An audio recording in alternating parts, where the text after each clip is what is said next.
ये नया भारत है। नया भारत छेड़ता नहीं है, लेकिन कोई छेड़ेगा तो उसको छोड़ता भी नहीं है। घर के अंदर घुस करके जवाब देगा, और यह भारत ने करके दिखाया है। और यही कारण है, देखिए पहले आतंकवादी विस्फोट जगह जगह हो जाते थे। दिल्ली में हुए, अयोध्या में, काशी में, लखनऊ, वाराणसी, लखनऊ की आपकी अयोध्या की कचहरियों में हुए, गोरखपुर में विस्फोट हुए, मुंबई में विस्फोट हुए, देश की संसद पे हमला हुआ। ये सभी घटनाएं घटित हुई थी अलग अलग समय में। आपने पिछले 10 वर्ष के अंदर देखा होगा एक सुरक्षा का बेहतरीन वातावरण, आंतरिक सुरक्षा बेहतरीन हुई है। नक्सलवाद समाप्त हुआ है, और अब तो पटाखा भी थोड़ा जोर से फटेगा ना तो पाकिस्तान पहले सफाई देता कि नहीं मेरा हाथ नहीं है, मैं दूर दूर तक मेरा संबंध नहीं। अपना देश में है योगी जी जैसा महापुरुष, नरेंद्र मोदी जी जैसा महापुरुष। ये दोनों हमारे देश में रहेगा तो एक दिन हिंदू राष्ट्र बनेगा ही बनेगा। जय हिंद, जय श्री राम।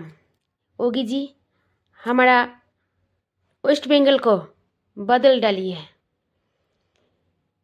ऐसा टॉर्चर हो रहे हिंदू, ऐसा नहीं होना चाहिए। हिंदू को स्वाधीन भावे रहना चाहिए, और हिंदू सब भाई एक साथ हो जाओ, एक साथ हो जाओ। ये हमारा राष्ट्र है, ये हमारा हिंदुस्तान है, हिंदू के लिए। हिंदू हवा की अपराध ना, अपराध नয়।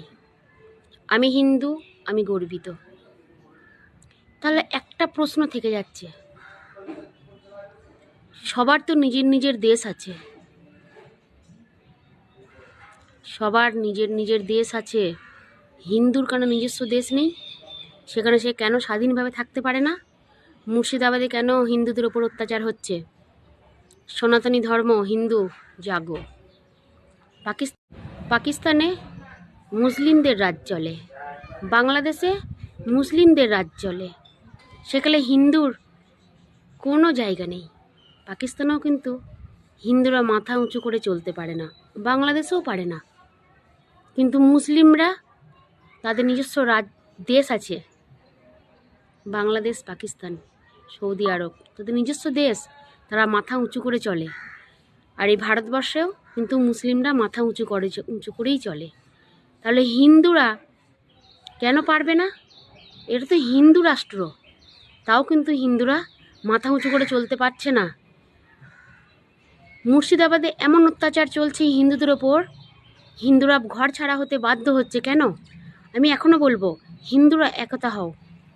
আমরা কিন্তু মুসলিমদের ওপরে অত্যাচার করি না, আমরা জানি মানুষ, আমরা সবাই এক।